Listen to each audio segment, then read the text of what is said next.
I'm very excited to be speaking with, I think, the owner of a company that makes major amounts of zeolite. This is Michael Portney. Michael, are you on the line? Yeah, hi. It's Micah. Micah. Hulstedt. Okay, excellent.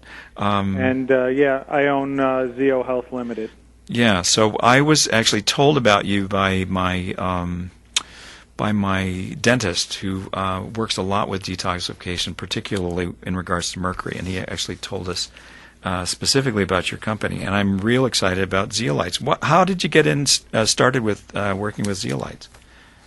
Well, there was no such thing as a zeolite supplement. The first time they were used in humans were during the Chernobyl nuclear accidents. The Russians were actually very open to experimenting with different things, and they didn't document a lot just in case things went awry. But that was the first time that zeolite was used in humans as a supplement, and they found a huge reduction in the radioactivity and toxins, both in the townspeople and the animals that they were feeding the zeolite to. So that's really what started the interest in zeolites as a supplement, and some independent investigators from colleges such as Berkeley and different universities started studying zeolite, but there was no commercially available supplement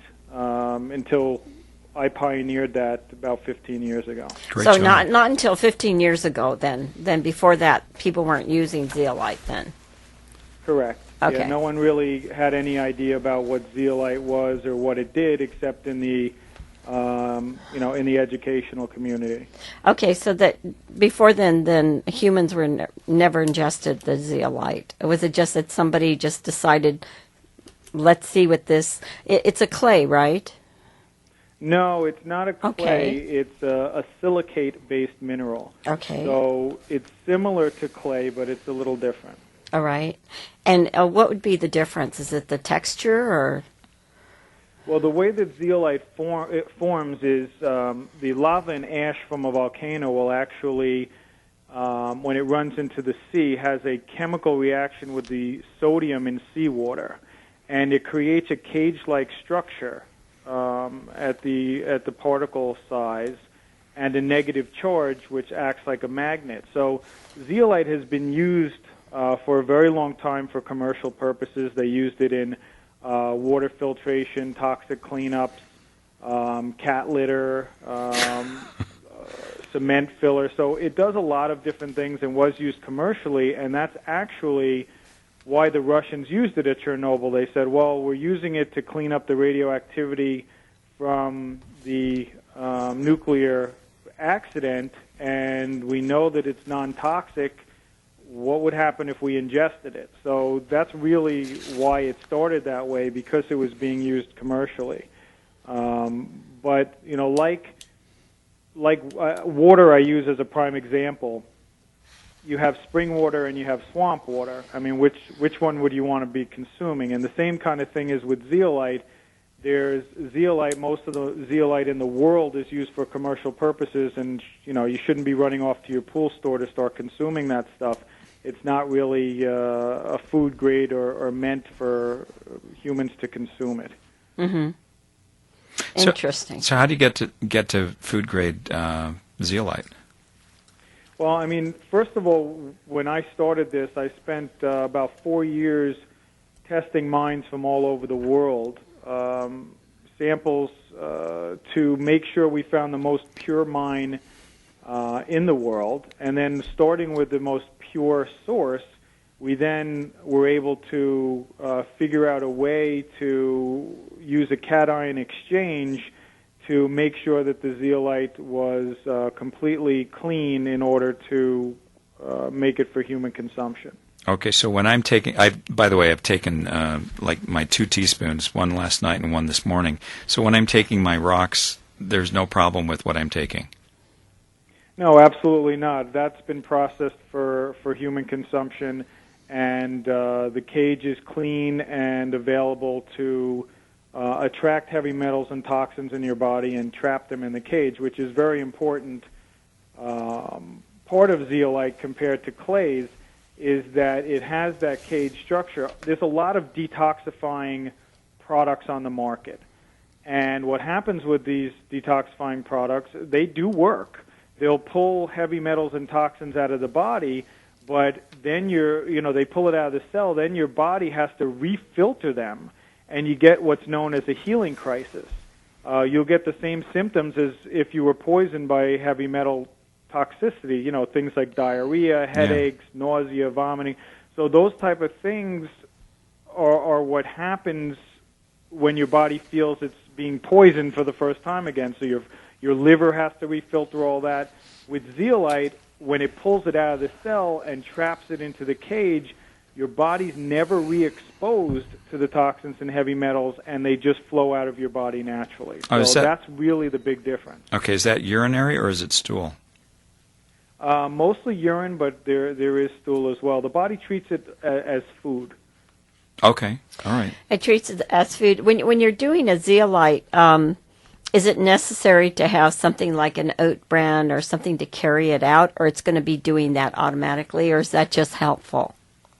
No, it's not really necessary. Obviously, any kind of fiber is always helpful to all of us in our diets, but with zeolite, it's not really necessary. It does its job. It travels out. It's out of the body within 6 to 7 hours. You know what I'm thinking is that I think that for people to understand that we have these toxins that are around all the time. I mean, even though you do the zeolite, they're still going to be there. It's not like they go away, and we're not really sheltered from them. But I think just a regular maintenance for everyone every day in the life, they need roughage. Yeah, well, think about what we're exposed to every day. I mean, all the products that we're using, shampoos, deodorants, even the new car smell in our cars are really a chemical that's a toxin. And think about all of the things in carpets, all the chemicals in carpets, and there's babies and children playing in the carpets. So we're exposed to toxins and heavy metals on a daily basis. Even the CDC, a government agency, makes a relationship they have a whole agency focused on a relationship between toxins and heavy metals in our environment and diseases that are in our world right now. I'm just thinking, can you just, for women, and I'm sure guys out there too, because we live in America and we're seeing daily commercials, if people do watch TV, about how to stay beautiful, and we're bombarded by all these beauty chemicals to apply on our skin, to put on our hair, and we pay for all that, right? And it's adding toxic hits to our body. And let's face it, guys are real visuals, right? They like pretty gals. So it's really a mind-tweaking decision to think, okay, I'm not going to use these products because I want to have a clean environment. Yeah, that's not really reality for most people. I mean, there's a reason why there are so many toxins in the environment. It's because man wanted to create things to make our lives easier, to make our lives better, and at the same time, there's a byproduct of that. Mm-hmm. And, that's what we're exposed to, and there's a need for us to detox, to get these things out of our body, and we're exposed to them again on a daily basis. So, what I always tell people is that, they're like, how long should I take zeolite for? And the reality is when you have toxins and heavy metals in your body, all of the nutrients that you're bringing in, your cells aren't able to absorb them fully. So you're missing out on a lot of the vitamins and nutrients that you're taking in because of these toxins and heavy metals. And because we're exposed to them on a daily basis, even when you detox, these are being replaced with that exposure. So this is the foundation for being able to properly and more efficiently utilize the nutrients and vitamins that we take in by making sure that we're detoxed, taking something that we can that will detoxify us on a daily basis, and use it as a maintenance type thing before you're taking vitamins. I have to share with you, Dr. Hulstedt works with children that have autism, Some of the children, when they come in, they have no command of the language. They don't speak. They could be 3, they could be 4. And what he's going to do is he's going to flood them with nutrients and then also give them something that's nutritional that helps it to stay in its system, so he's not just taking it orally and it comes out. And then along with that, he does do a detoxification program with them, as well as talking to the parents to clean up the environment. That means they got to take all the chemicals, cleaners, and everything from out of under the sink in the kitchen and all the bathrooms, and they have to be gone. They learn how to switch over and clean with white vinegar and just things that are not going to bring in a lot of toxins into their environment. They're going to also maybe run a filtration system in their home to clean the air. And it's interesting how children that have never spoken before in their life all of a sudden have 5-word sentences. They can talk. And it's really real. And I know a lot of people say, well, you can't see it. Is it really real? This sounds like it's crazy, right? But when you see people change from getting those toxins out of their system and out of their home, it's very powerful. The amazing thing about toxins and heavy metals are that everybody reacts to them differently. So the medical community, for the most part, doesn't recognize or treat what may be the cause of the issues. They basically go after symptoms.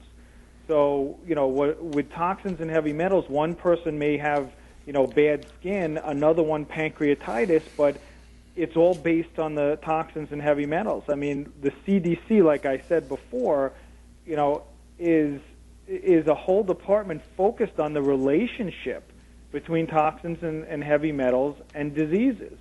So they're right there saying, our own government is saying, look, this is real, and people should be detoxifying because they have all these statistics and relations and based on these things. So this is real stuff. Yeah, I'm real excited about the zeolites for the use in my patients. So if you can forgive me, I'm curious if you know of any stories in regards to kids who are autistic or have been autistic that were put on zeolites. Have you heard anything about any of those kids? Yeah, I will caveat that with saying, unfortunately, the FDA is very strict on what manufacturers can or cannot say regarding those things. Because anything that we say is basically saying that it's a disease claim. So we're very restrictive on natural supplement companies. But what I can tell you is we do have parents who have autistic kids who have given them Zeolite and have sent us emails about the tremendous improvements that they have made. And that, they were very appreciative and believed in the product tremendously from the responses that they were seeing.